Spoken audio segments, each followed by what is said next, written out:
And now let's look at the last situation. Nick has the job of creating a new multimedia training product.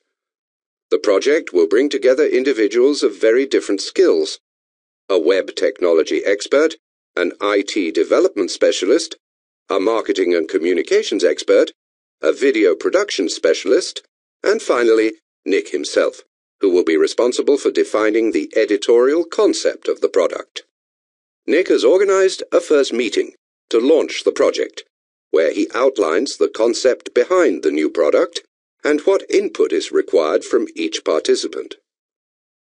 A month goes by, and he comes to the following conclusions about the project team. The members are very competent in their respective fields, but are unable to work together. He is finding it difficult to get all the actors in the project together. There is always one who is unavailable on a date that would suit the others. He not only observes that team members are defending their own approaches, which are linked to their field of expertise, but also that the various project participants are making no effort to listen to each other or to understand the points of view of others. He senses a lack of confidence among the team members. As a result, the project does not progress as quickly as anticipated, and the actors in the project come to show a certain lethargy. Nick even begins to wonder if the project can actually be achieved. How would you account for the setback Nick is experiencing?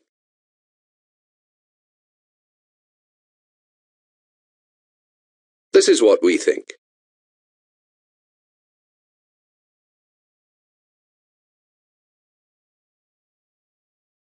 The three situations described above are not exceptional. They reflect what happens in companies every day. Varying degrees of change at all levels. Original ideas which respond to needs as they arise, and projects that require multiple skills and transverse management. What might Diana, Nick, and Tom have done to succeed where they failed? They could have shown leadership. Without it, they were unable to obtain the support of the people involved for their project or idea. Leadership is essential for confronting change. Diana, while holding a higher position in the company hierarchy than her team members, is unable to put a new system in place which entails the use of new software. She's not involved them enough, nor has she adequately explained the benefit of the new process to gain their support for the change. On a wider scale, leadership is all the more essential for companies to weather numerous and fundamental changes. In fact, as Robert Dilts points out at the start of this training session, change is a turbulent and uncertain period in which people try to get their bearings and wonder how this change will affect their life or work. In this context, demonstrating leadership means communicating a clear and exciting vision of the future, and inspiring all the participants to build the future together, and in so doing, participate in a thrilling adventure. Leadership is also necessary to answer new challenges by favoring individual initiative. Tom has a good idea that he is bold enough to express, but which he dare not defend. In this situation, he lacked leadership. A good idea doesn't always gain immediate support. You must be prepared to defend it, to project it into the future, and offer a vision which generates some enthusiasm. For example, Tom could have explained the saving in time that his IT tool would have brought, and its ease of use. It is therefore clear that one way to face up to new challenges is to improve the independence of your staff by encouraging them to express their ideas and to put them into practice. In other words, by encouraging them to show leadership. Tom's case is an interesting one, as it illustrates the need for leadership at all levels in the company, and not solely among managers. Leadership is essential in transverse management. The situation experienced by Nick is a perfect reflection of the problems of transverse management. Nick is not the hierarchical superior of the project contributors. They do not know each other, and are not used to working together. The tricky task of the project leader is to create a bond between the different actors involved in the project, and to inspire them to take part and to work closely together to achieve mission success. To put it another way, he must demonstrate leadership.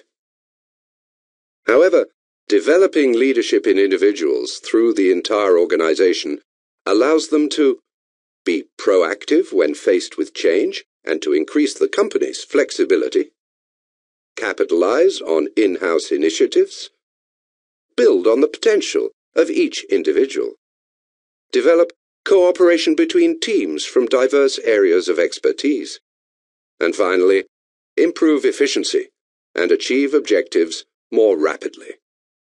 To fine-tune our definition of leadership, let's look more closely at how it differs from management. How would you categorize the activities displayed on screen?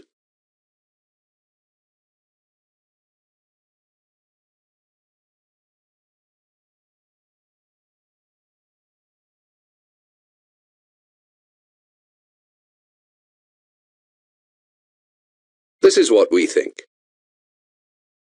Let's continue this exercise. What do you think about the following activities?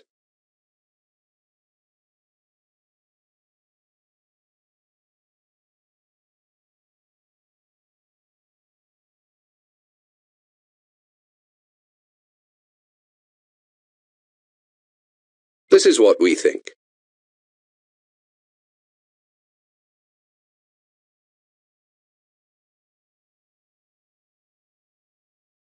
Generally, the way that I tend to think about things is that you start by learning the technical aspects of your work.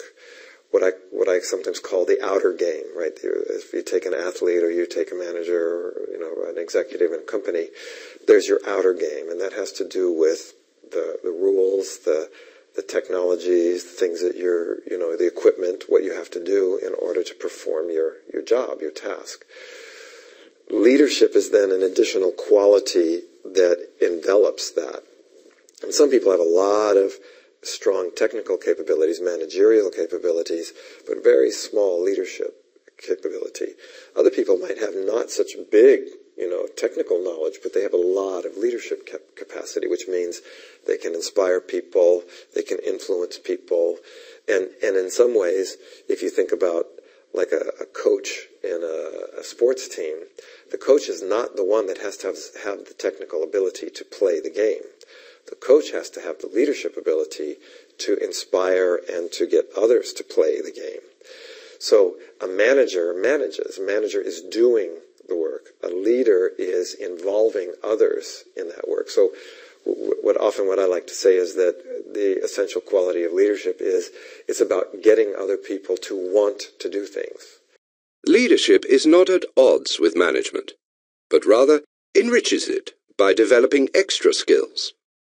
As Robert Dilts explains, individuals generally start out developing their technical abilities and an expertise in their area of activity.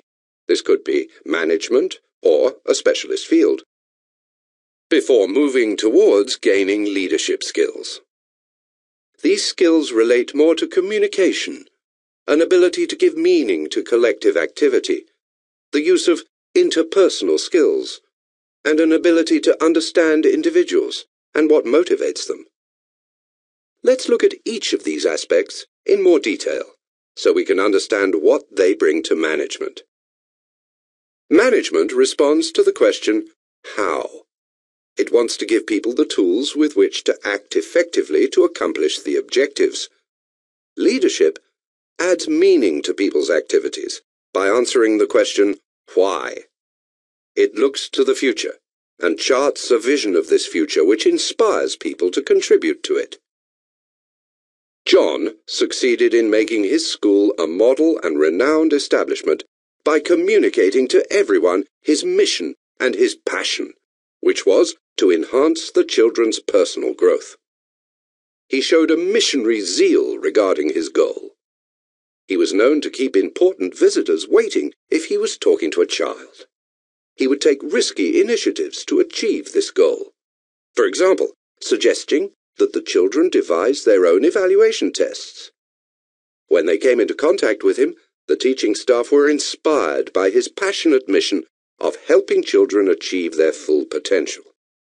Once the intention has been defined, management seeks to set up the most effective organizational structure to achieve the goal.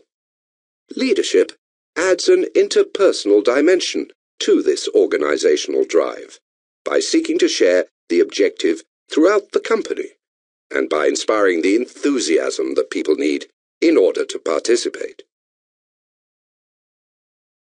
As an example, we can return to Greg, who overturned the old traditions in his broadcasting company, notably by transforming the historic relationship between the staff and the Director General.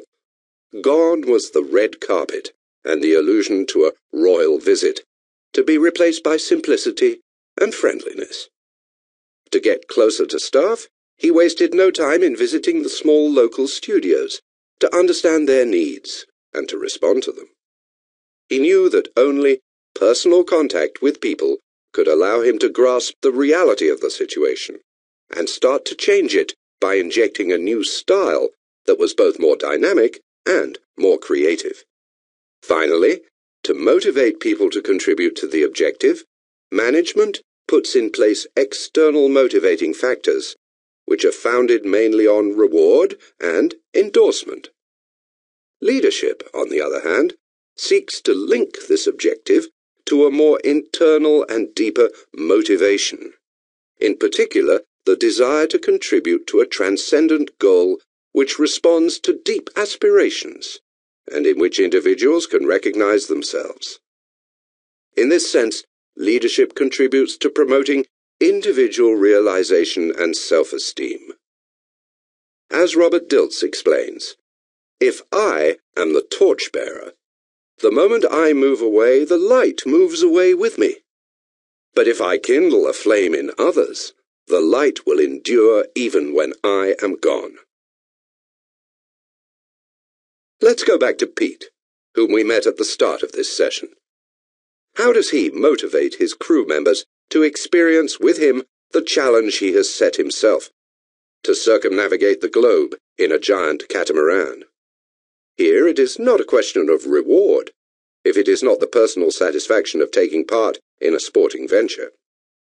Pete is offering them a challenge that requires them to excel themselves and gather all their strength to overcome the obstacles they meet during their long trip. Each and every crew member finds satisfaction in working with everyone else to break through their limits and go as far as they possibly can. Management, therefore, implements techniques to obtain results, and leadership complements it effectively by adding communication skills. It provides meaning by answering the question, why do it?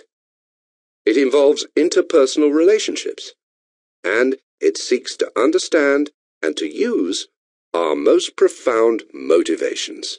To fine-tune our definition of leadership even further, we will approach it from a different angle, that of people who follow the leader. There is no leader if there are no followers. It is therefore very useful to ask the question, what do people expect from a leader? Yes, what do you personally expect from a leader? Take time to consider this question and write down your thoughts.